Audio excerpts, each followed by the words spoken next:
여러분, 세계에 아주 극악무도한 범죄 조직이 있습니다. 한 3가지가 있는데요. 알고 계십니까?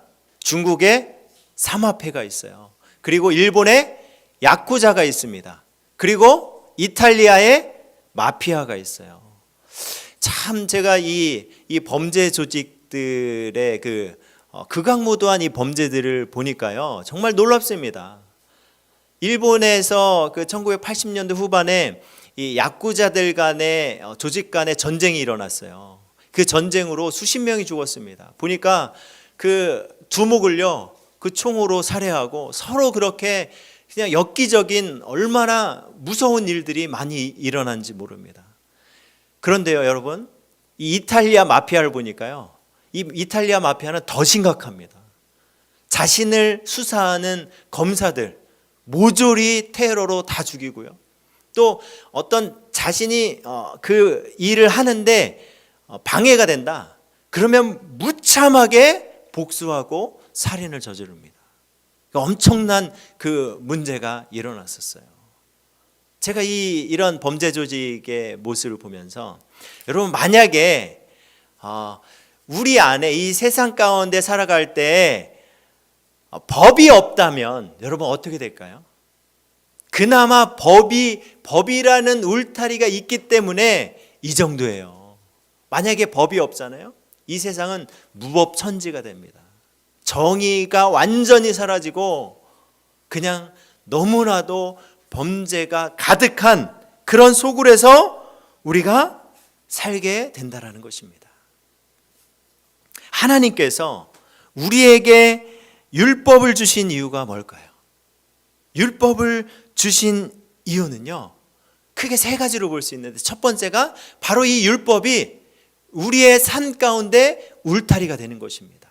이 울타리가 없으면 내가 행해야 하는 일이 행해야 하는지 아니면 하지 말아야 하는지 이 경계선이 없는 거예요.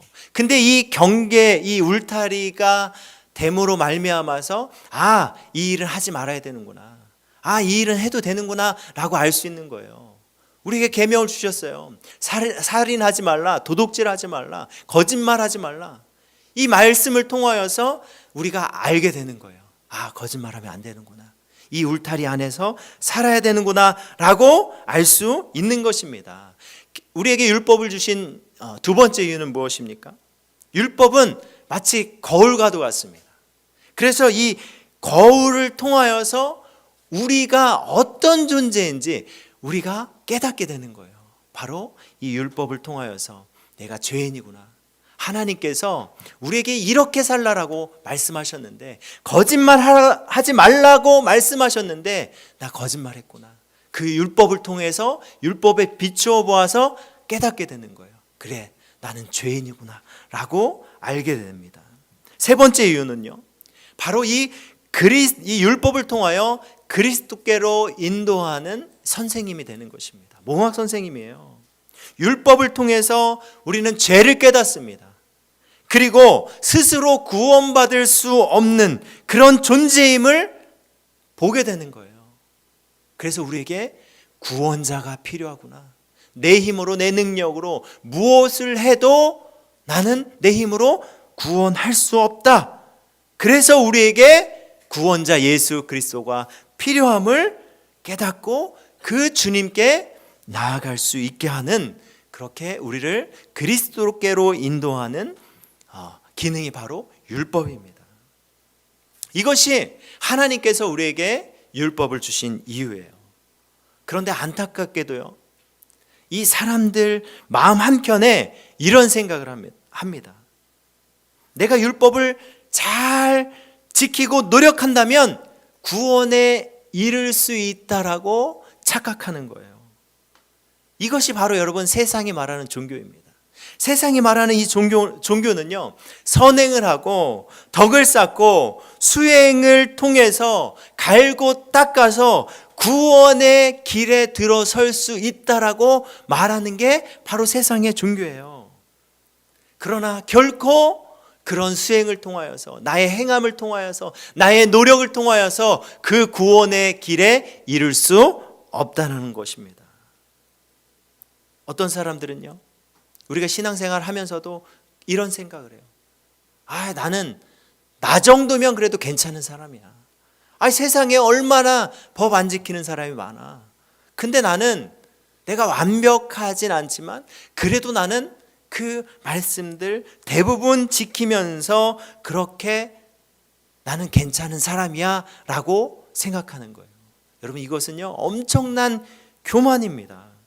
겉으로는 착하게 보일지 몰라도 순종하는 것처럼 보여도 마음 가운데는 하나님을 진정으로 사랑하지 않는 그런 마음이 있다면, 여러분, 우리의 마음은요 어디서도 그 만족을 느낄 수가 없습니다. 그 만족을 경험할 수가 없는 거예요.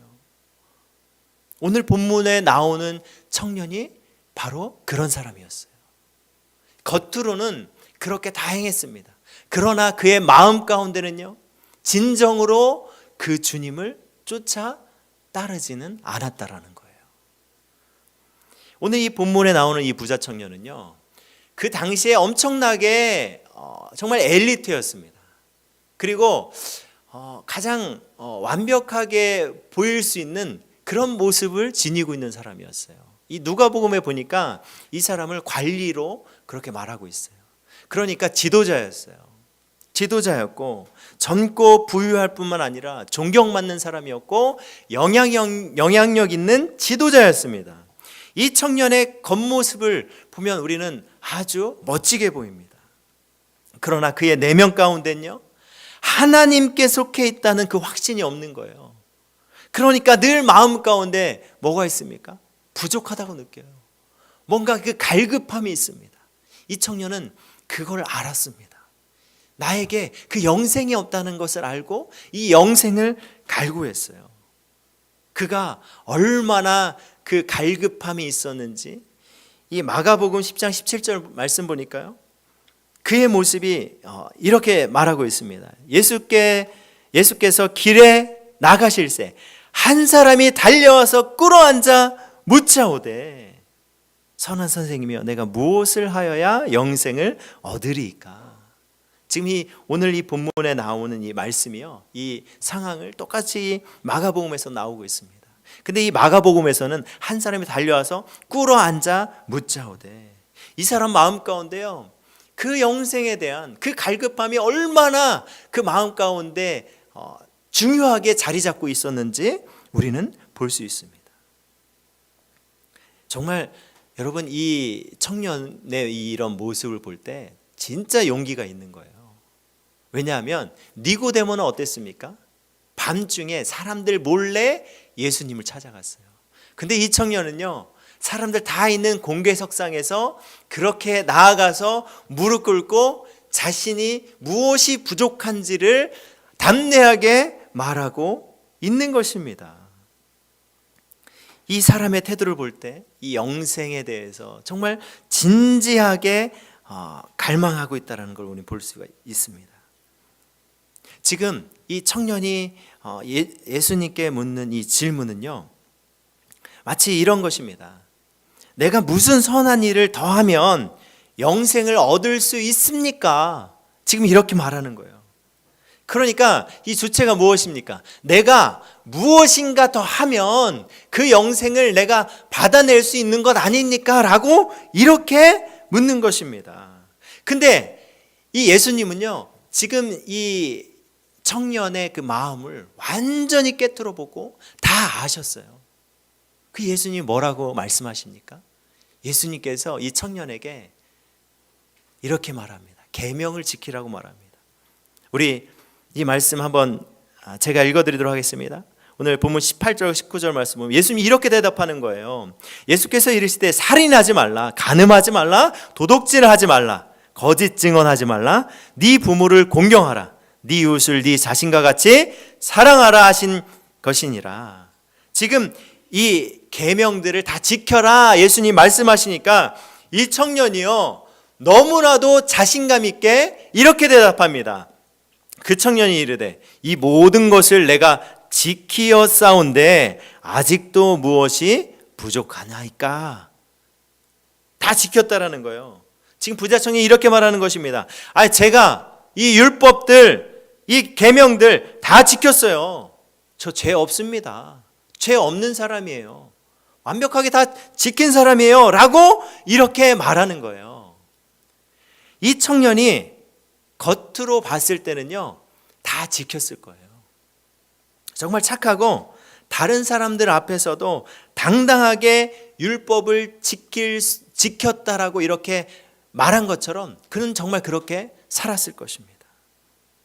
그러나 여러분, 예수님이 여기서 말하는 이 율법은요, 단순히 행했다는 것만으로 끝나는 것이 아니라 그가 행하는 그 마음의 동기까지 보신다라는 거예요. 그냥 겉모습으로 나 이거 했어요, 나 이렇게 행했어요, 이것만 말하는 게 아니에요. 예수님은요, 이 마태복음 5장에 보니까 예수님의 가르침은 무엇입니까? 겉으로 안 죽였어도 사람을 미워하고 사람을 아주 내 마음 가운데 그렇게 저주했다면 그것이 바로 살인한 것이라고 말씀하고 있습니다. 이 마태복음 5장 28절 말씀 볼게요. 나는 너희에게 이르노니, 예수님 말씀하시는 거예요. 음욕을 품고 여자를 보는 자마다 마음에 이미 간음하였느니라. 마음으로라도 음욕을 품었다면 이미 간음한 것이라고 말씀하고 있는 거예요. 그러니까 예수님이 말하는 율법의 그 계명을 지키라라는 것은요, 마음 가운데 진정으로 그 주님께 마음을 다하는 것입니다. 예수님이 이렇게 말씀하셨습니다. 예수께서 이르시되 네 마음을 다하고 목숨을 다하고 뜻을 다하여 주 너희 하나님을 사랑하라 하셨으니 이것이 크고 첫째 되는 계명이요 둘째도 그와 같으니 내 이웃을 내 자신과 같이 사랑하라 하셨으니. 아멘. 예수님의 가르침은요, 단순히 겉으로 행하는 것으로 끝나는 것이 아니라 마음을 다해 사랑하는 것, 이것이 바로 예수님의 가르침입니다. 근데 청년은요, 외적으로 계명을 잘 지켰다라고 그렇게 말했습니다. 그렇게 그는 자부했습니다. 여러분 한번 생각해 보십시오. 이 세상 누구도 이 예수님의 가르침대로 율법을 완벽하게 지킬 수 있는 사람이 있습니까? 내 삶 가운데 모든 것을 완벽하게 마음을 다하여서 그렇게 주님 앞에 행하며 나아갈 수 있는 사람이 있습니까? 없어요. 그런데 이 부자 청년은요, 스스로 나는 괜찮아, 나 그렇게 다 했어 라고 이렇게 말하는 거예요. 이것은 뭐냐면 바로 자기의에 빠진 것입니다. 자기의에 빠져서 스스로를 괜찮은 사람이야, 나는 주님의 뜻 가운데 그렇게 나아갔다라고 생각하는 거예요. 이것은 엄청난 여러분 자만이고 교만입니다.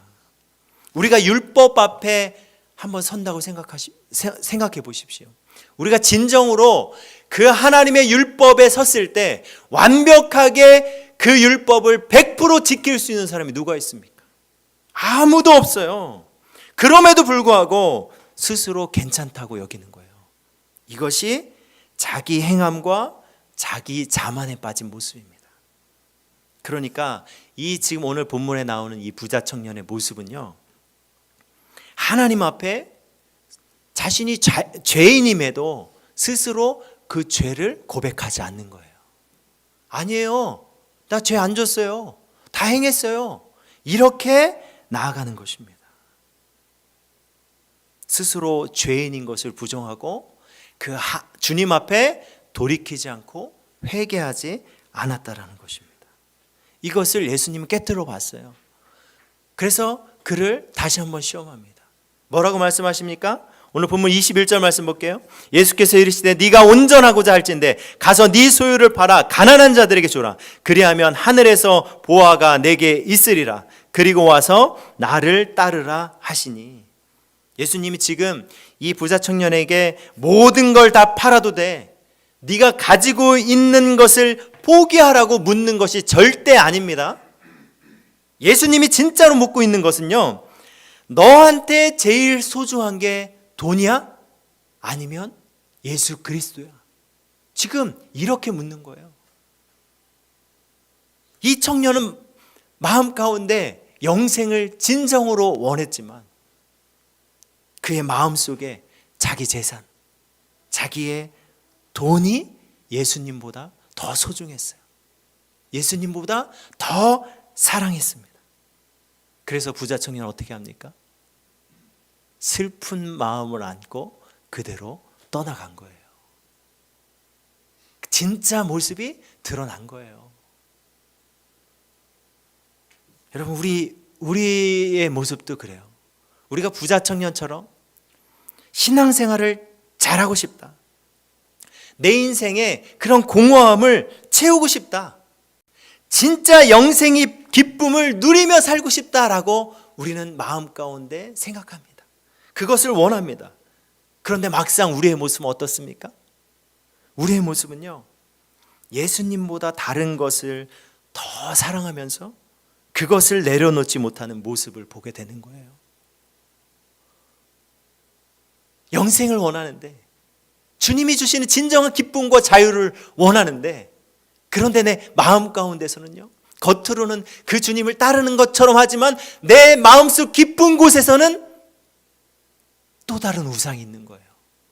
돈을 더 좋아하고요, 성공을 원하고요, 내 체면과 사람들에게 인정받고 싶어하고, 내 가족이 더 소중하고, 내 습관과 내 쾌락과 나의 즐거움을 위한 그 중독에 빠져서 그것들을 얽매여서 그렇게 나아가는 것입니다.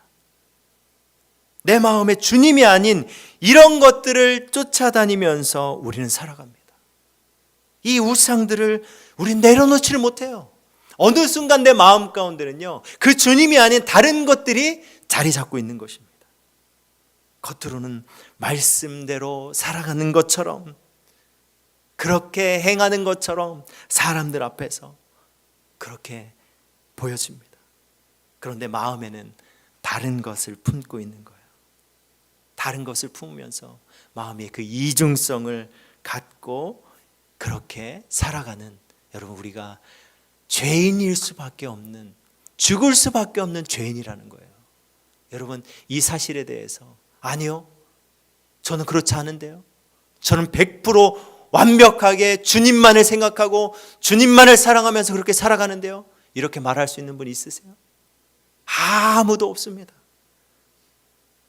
로마서 3장 23절 말씀, 모든 사람이 죄를 범하였음에 하나님의 영광에 이르지 못하더니. 여러분, 이 말씀이요, 진짜 오늘 이 본문의 말씀 앞에 우리가 설 때요, 정말 비수처럼 꽂히는 말씀입니다. 누구 하나 우리는 율법을 완벽하게 지킬 수도 없고, 내 마음 가운데 완벽하게 주님만을 바라보며 나아갈 수 없는 그런 죄인일 수밖에 없다라고 성경은 우리에게 분명하게 말씀하고 있습니다. 여러분, 이것이 우리의 한계예요. 내 한계라는 거예요. 우리의 한계라는 거예요. 이런 우리의 죄의 문제와 한계를 명확하게 하시고 우리에게 완벽한 해결이 되어주신 분이 누구입니까? 그분이 바로 예수 그리스도예요. 로마서 3장 24절 말씀 볼까요? 그리스도 예수 안에 있는 속량으로 말미암아 하나님의 은혜로 값없이 의롭다 하심을 얻은 자가 되었느니라. 아멘. 진짜 영생을 주신 분이 누구입니까? 예수 그리스도입니다. 우리에게 다른 대안이 없어요. 오직 예수 그리스도 뿐입니다. 진짜 영생은요, 참된 소망 되시는 그 주님을 마음으로 믿고 예수님을 가장 사랑하고 전적으로 그 주님만을 따르며 나아갈 때, 그 주님을 의지하며 살아갈 때, 그럴 때 주님께서 우리에게 영생을 주시고 또 이 땅 가운데 살아갈 때 영생의 기쁨을 주십니다. 예수님은 오늘 우리에게 도전하고 있습니다. 내 마음 가운데 진짜 주인은 누구냐? 여러분, 우리의 마음 가운데 진짜 주인이 누구입니까? 예수님입니까? 아니면 돈입니까? 아니면 세상입니까? 아니면 나에게 인정입니까? 여러분 무엇입니까? 예수님의 이 질문 앞에 우리는 여러분 정직하게 나아가야 합니다. 여기서 다른 말 하면 안 돼요. 아, 예수님, 나 그래도 교회 생활하면서 얼마나 내가 몇십 년 동안 섬기면서 나아갔는데요. 나 그래도 인정받는 사람이잖아요. 이렇게 나아가면 안 됩니다. 우리 그렇게 설 수 없는 사람들이에요. 이 예수님의 질문 앞에, 네 마음 가운데 진짜 주인이 누구냐? 이 질문 앞에 우리는 그 주님 앞에 솔직하게 나아가야 합니다. 정직하게 나아가야 합니다. 그렇습니다, 주님. 내가 어쩔 수 없는 그런 죄인입니다. 내가 주님을 따른다라고, 내가 그 말씀대로 살았다라고 말했지만 제 모습은요, 교만함 가운데 있었고 내 마음 가운데 여전히 그 우상과 탐욕들에 붙들려서 그렇게 나아갔습니다. 여러분, 이것을 그 주님 앞에 인정하는 거예요. 다 그 인정하며 나아가는 거예요. 이것이 회개입니다. 인정하고 회개하며 돌이키며 나아갈 때 주님은 우리를 불쌍히 여겨주시고 우리 가운데 긍휼을 베풀어 주시고 우리 가운데 여러분 용서를 주십니다. 이런 우리의 모습을 향해서 너 저리 가, 내가 받아줄 수 없어 라고 말하지 않는 분이 아니에요. 예수님 우리를 받아주십니다. 100% 받아주시고 그렇게 말씀하십니다. 오늘 본문 그 마지막 절에 내게로 오라고 말씀하시잖아요. 나를 따르라. 그 주님이 그렇게 말씀하시는 거예요. 우리가 주님 앞에 무릎 꿇고 내가 죄인입니다를 인정하고 내가 그 주님께 돌이켜 회개하고 그 주님을 내 마음 가운데 온전히 붙들고 나아갈 때 주님께서 우리를 받아주신다라는 거예요. 여러분 얼마나 감사합니까? 내 힘으론 여러분 부족합니다. 완전하신 예수님께 우리의 죄와 연약함을 아시고 우리에게 완전한 구원자가 되어주셨습니다. 여러분 오늘 주님 앞에 정직하게 내 마음을 내려놓기를 원합니다. 내가 지금까지 쌓아 올렸던 헌신과 노력과 그렇게 사람들 앞에 보여줬던 모든 것들 내려놓고 내 마음 가운데